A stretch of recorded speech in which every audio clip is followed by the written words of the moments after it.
All right, this is our snow day video for Calc BC. We're going to be working back here in the intro to series. You see the part of the notes here. We're going to tag off the intro video that you guys watched for before. So anyway, so we're going to do numbers 2 and 3, and I would really strongly suggest that for the ones we're going to do here early on in this video that you try them on your own. Look at answers. Try to figure as much of this out as you can on your own, and hopefully the answers will fill in the blanks for you. That's what we would have done in class. The only thing you're going to be missing here is you don't have your friend right next to you to discuss. So anyway, let's take a look here at number 2 here first. And if you remember, the directions are using the rankings up here, evaluate these limits. So like I said, number 2, look at the numerator. We have kind of a blend in the numerator. I've got an exponential times a polynomial, and in the denominator I just have a polynomial. So here I think the rankings would be a pretty clear help. The exponential in the top is going to overpower any polynomial in the bottom. Now the truth is the exponential is aided in its growth by that extra factor of x, and so because the top is eventually going to grow infinitely faster than the denominator, we would say that this limit would equal infinity. And again, that's just based on those rankings, and there's a number of other ways we could arrive at this answer. L'Hopital's rule being one of them potentially. Some other methods as well that we'll look at later. For now, just the rankings is good. Number 3 is a little bit tougher because number 3 you've got the mix, right? So in the top, you've got a more difficult mix, I guess I would say. So you've got natural log times an exponential. Down here you have a polynomial times an exponential, but the exponentials are a little bit different, so how is this all going to work? So what I'm going to do is similar to the one we did in the previous intro video. I'm going to simplify this a little bit. I noticed that the 3 to the x and the 3 to the x and the 3 to the x plus 1 have the same base, and so that's going to allow me to do some canceling or some exponent properties here. So I'm going to rewrite this as limit as x goes towards infinity of ln of x times 3 to the x over x cubed times 3 to the x times 3 to the first. Right? If you're adding exponents, it means you're really multiplying bases. So if I do that, I end up with these 3 to the x's canceling out, which would lead me here, limit as x goes towards infinity of natural log of x over x cubed times 3. And now the rankings become a little more clear. I've got a natural log divided by a polynomial. And if you know your rankings, you know that a polynomial will eventually grow infinitely faster than a logarithm. And so because the denominator will eventually grow infinitely faster than the numerator, we can confidently say that this limit is going to equal 0. Okay, hope that makes sense to you. We're going to move on and look at some patterns, and I hope that this will be a good exercise for you. So first couple of questions here, again, like I said before, strongly encourage you to pause the video, try to do these things on your own, and think them through. Like really take some time and see if you can figure these out. I think it'll stick better if you do it that way. But here are the answers. So how do you create a pattern for even numbers? Well, remember that any even number is divisible by 2. So if I just have some pattern I want to create, what I'm going to do is I'm going to say that my pattern is going to be 2n, simply because no matter what whole number or integer for that matter n is, if I just take it times 2, that'll guaranteed make the result even, right? So if you think about it, if I plugged in a 1, 2, 3, 4, 5, any number for n, if I multiplied that number by 2, the result would be even. If I want to create a pattern for odd numbers, what I have to remember is that all the odd numbers are only 1 away from the even numbers. And so to create a pattern for odd numbers, I'm going to multiply n times 2, guaranteeing that I've got an even number, and then I'll just go plus 1. Or, of course, by the same reasoning, I could do minus 1. And I'd get the exact same result. So we'll typically stick with this one but you could do either way in order to generate an odd number. Okay, so for this next set, we're going to work on writing sigma notation with a general term. And so I thought I'd do this first one for you. These can be kind of intimidating looking, but I think if we break it down into the small parts, I think you'll be able to get this figured out for sure. Okay, so I'm just going to do number one for you, and then I'll let you guys mess around with the other ones, and I'll show you some answers as well. So for number one, all of these are going to have a sigma, right? We're going to be, you can clearly see that with these power series here that we are adding, or in some cases subtracting, each of these terms up. So whenever you're adding up a long line of numbers to create a pattern for that, you've got to use a sigma. We need to fill in the specifics on the sigma here in a second, but let's go ahead and fill in the general pattern. So you look over here and you notice that it's 1 plus x squared plus x cubed plus x to the 4th. It just appears that it's x to the something. And so maybe we propose x to the n. And if you think about it, that kind of makes sense. You know, like x to the 1st, x to the 2, x to the 3, x to the 4th. Presumably the next term would be plus x to the 5th, so on and so forth. Where this doesn't seem to fit is the 1. But now this is where how we form our sigma is going to make a difference. You know what, let me change the notation here just a little bit. I'm going to say... No, I'll just leave it as is. So what I would say is, if we go from n equals 0 to infinity, this would work quite well, right? Because x to the 0, which would be our first input on our summation, x to the 0 would just be an n, or it would just be a 1. So it would be 1 plus, and the next one would be x to the 1st, plus x to the 2, plus x to the 3, so on and so forth. So this right here would be a good way of writing the general pattern with sigma notation for that particular power series. So I want you guys to try to use a similar pattern for numbers 2, 3, and 4. Obviously, they get a little more complicated, and I don't know, you might get stuck on some of them, and that's okay. So give them a try and look at some answers here in just a couple minutes. All right, number 2. 1 plus x squared over 2 factorial plus, you can see it kind of continues on in a similar pattern. So we're going to set up our sigma first. And we're going to say n equals something to infinity. And then we're going to get we'll fill in that n equals here in a second, make sure it all makes sense. But I'm going to fill in, obviously I've got some fractions that are developing, so I'm going to write this as x to the n over something, and I can see that at least here and here I've got factorials, and technically under here I've got 1 factorial. That would fit the pattern pretty nicely. So maybe I think this, x to the n over n factorial. So if I started this at 1, that would actually work pretty nicely starting here and moving to the right. But kind of like before, this first term creates a little bit of an issue, because I think, well, gosh, I seem to be missing it, right, if I started my n at 1. Then maybe the next thought is, well, gosh, if I started it at 0, I know that x to the 0 is 1, and that would seem to fit. But what about 0 factorial? What is that? And a lot of people they're not totally clear on what 0 factorial is. It turns out that 0 factorial is 1. And I suppose I'll leave this one hanging. If you want, feel free to investigate.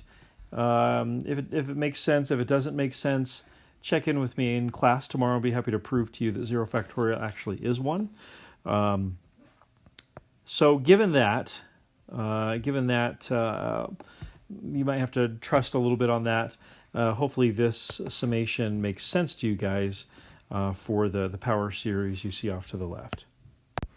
Okay, so for number 3, you might have noticed number 3, we have some minus signs in there.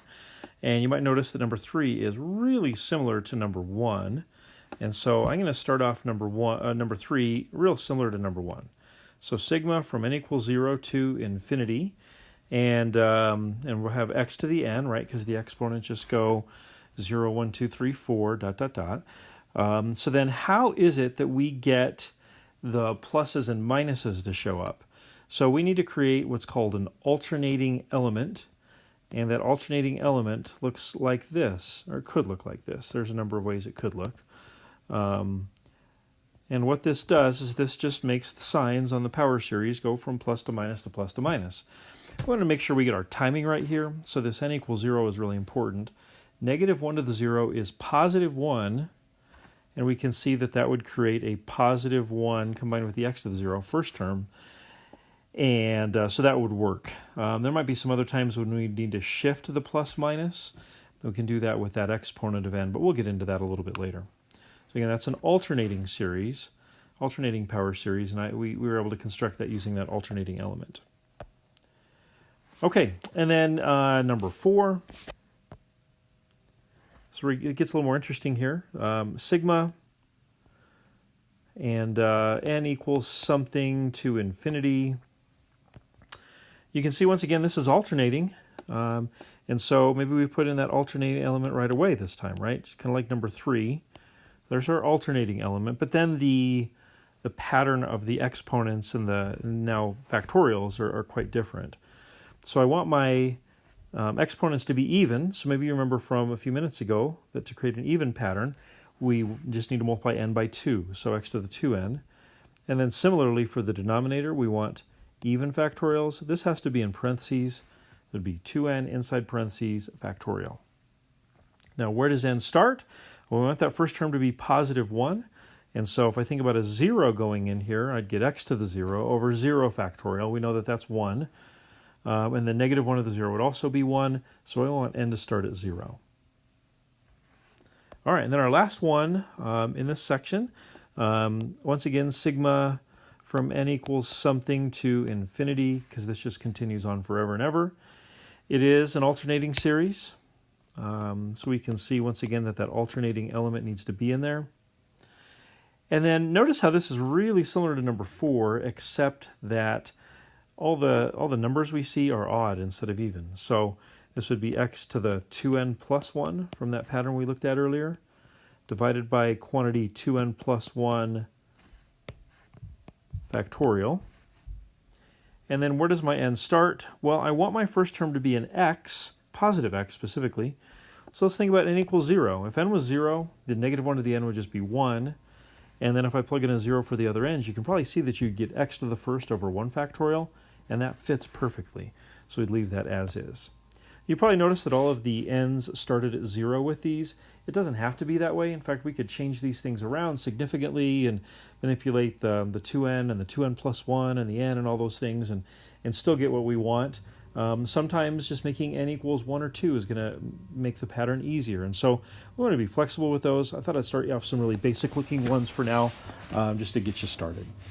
So hopefully you've seen some of that maybe in your pre-calc classes.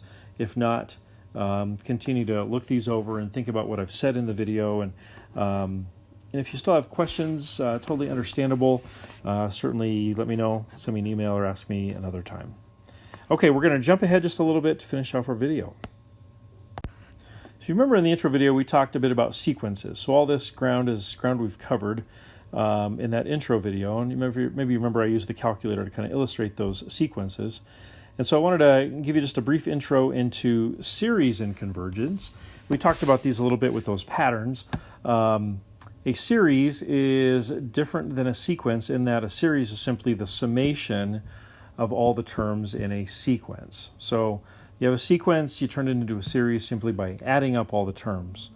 So if we're trying to find the sum of an infinite series, we've got to realize that the sum, like the full sum of all the terms in an infinite power series, is simply going to consist of just adding all these up. And so we can start to consider and start to see some patterns when we look at something called partial sums. Partial sums are just incomplete sums of the whole power series. And so we would say S1 is simply just the first term. S2 would be A1 plus A2, and S3 would be A1 plus A2 plus A3, so on and so forth, until we saw a pattern. So we could illustrate this with maybe with a graph, picture, some numbers to go along with those, with a sequence, just to maybe replicate a little bit of some of those graphs that we did on the calculator. With a sequence, we would see something like this. Maybe we would see some terms in the sequence starting like here, and then here, and then here, so on and so forth. So this would be like A0, A1, A2, A3, A4, A5.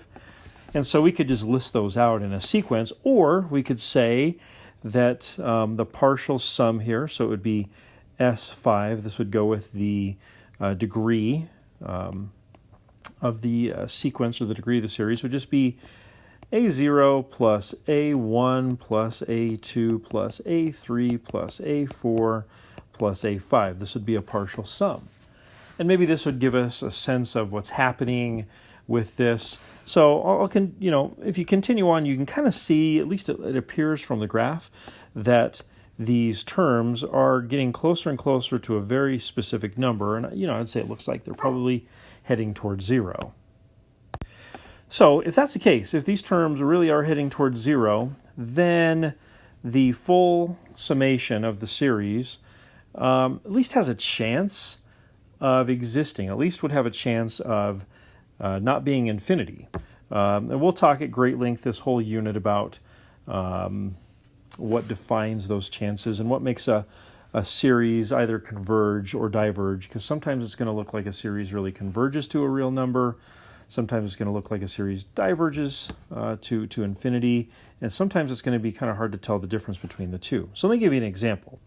Let's say that these terms, this will be a pretty familiar, in fact, we're going to look at one kind of like this here in a second. Let's do this.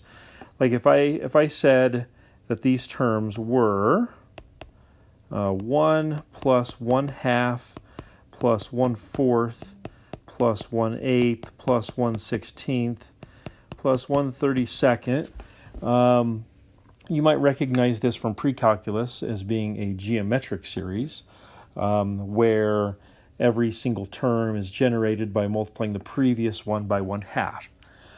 So if this is the case, you can see that these terms do indeed appear to be heading towards 0, and we would see that the summation of this whole power series would actually, I'll just put S equals, like if we added all these up, so we'd say, 1 plus 1/2 plus 1/4 plus 1/8 plus ...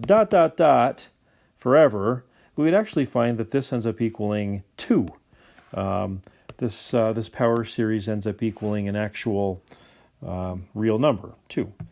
There are going to be other cases where perhaps that's not the case, where the series might diverge towards infinity.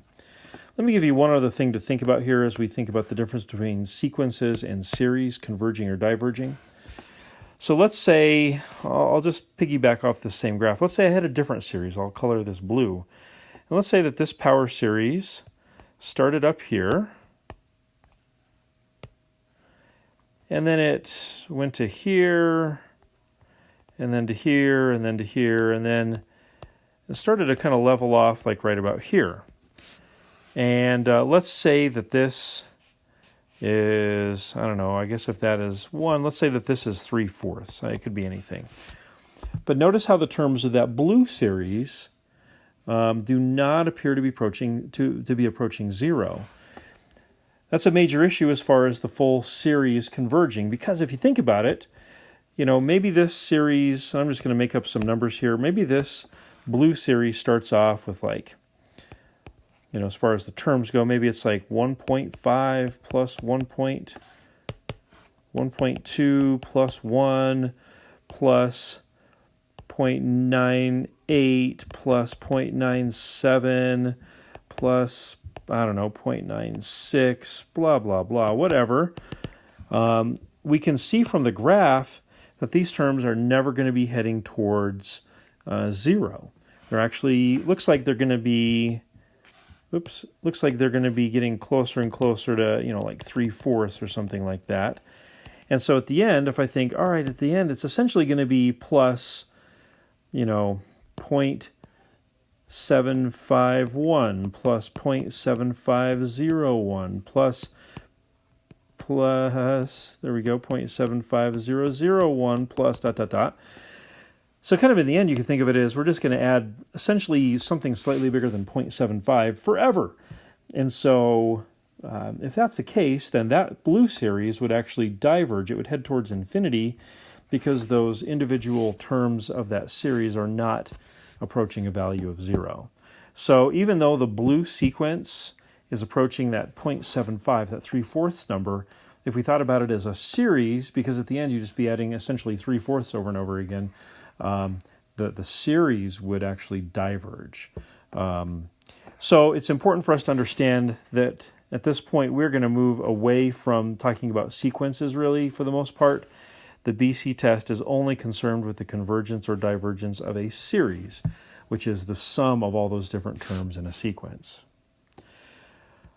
Okay, so what we're going to do here is just look at a couple of partial sums and make some suppositions about converging or diverging of a series, and then we'll be done. Okay, so we have this series, sigma from 1 to infinity of 1 over 2 to the n. It says find S3, S5, S7. So that 3, 5, and 7 are referring to the n values. So S3 would look like this. S3 would be, if we plug in a 1, it would be 1/2 plus, if I plugged in a 2, it would be 1/4. And if I plugged in a 3, it would be 1/8. If I added all those up, it would be, 4/8 plus 2/8, so it would be 7/8, right? Okay, so that would be S3. S5. Well, S5 would essentially be S3 plus 2 more terms. So I'm going to say 7/8 plus 1/16 plus 1/32. If I add those up, it would be, 28 32nds plus 2 32nds plus 1 more 32nd would give me 31 32nds. And then S7 would essentially be S5 plus 2 more terms. So that would be plus 1/64 plus 1 over 128. And if you add all those up, you probably are seeing the pattern at this point. It would be 124 over 128 plus 2 over 128.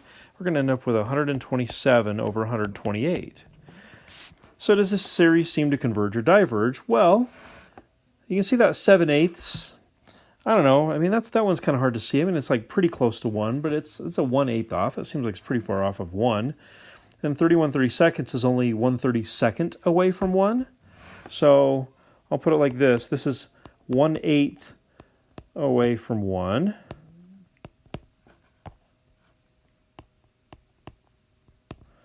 This is 1/32nd away from 1.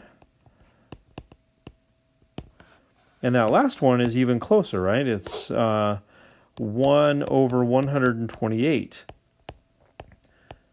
away from 1.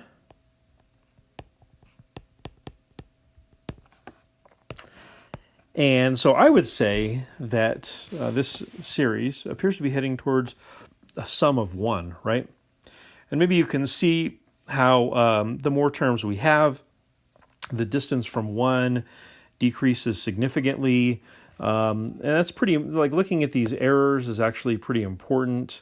And we'll be discussing that quite a bit during this particular unit. So, does this series seem to converge or diverge? I would say that it seems to be converging towards 1. That's certainly what it appears to be, and it actually is true, but it certainly looks that way just by looking at the pattern within the partial sums. Okay, so you can see that this final one is pretty similar to what we just did, except there's an extra 3 in there. This probably should have been in parentheses. Okay, so S2. Well, that would be, we're starting at 0 here for our n values. So S2 would be, so it'd be 3 plus 1, which is 4. Plus, and I plug in a 1, it would be 3 plus 1/2, so it would be 5. And then finally I plug in a 2, that would be 3 plus 1/4, so that would be 3.25. So that would equal, what, 7.5, 10.75, right? Okay, so there's S2. S4 would essentially be S2 plus a little bit more. So let's see here, we need 2 more terms. So if I plug in a 3, that would be 3 1/8, so it'd be 3.125 plus, which is, what, 3.0625 according to my calculator. You add all those up, and you get 16.9375. So then S6 would just be S4 plus a couple more terms. So let's see here. S5 would be 3.03125. Or I should say that's the 5th term. The 6th term would be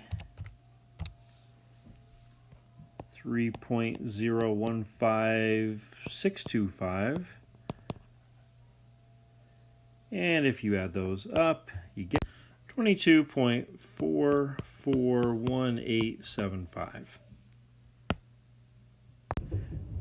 As far as what's going to happen with this series converging or diverging, the most important thing to notice is the pattern of the numbers that are being added progressively each time. So the first time I added 3.5 in, then 3.25, 3.125, 3.0625, then this 3.03, then this 3.01. And as you look at the pattern within the partial sums, you can kind of see that the number being added to the previous numbers is not getting closer and closer to 0. It's actually getting closer and closer to, it looks like, 3. And so if you think about how this would look, instead of like an S246, but S1 million or S1 billion or S1 trillion, more or less, or like actually it would be slightly more than, we would just be adding 3 each time. Over and over and over again, plus 3, plus a little bit more than 3, plus a little bit more than 3, plus a little bit more than 3. And if we did that forever and ever and ever, we can see that the pattern of increase would never stop. We'd be heading towards infinity. And so I would say, again, based on the pattern I see within these partial sums, I would say that this series appears to diverge. And we're going to find here real soon that we can prove for sure that this series does indeed head towards infinity, and we would call that diverging. Okay, so I hope this video has been helpful to you. Do come to class tomorrow with your calculator ready to do what should be a really fun experiment. I'm really excited to see how it goes for you, and we'll get charging into series. Hope you have a great day. See you tomorrow.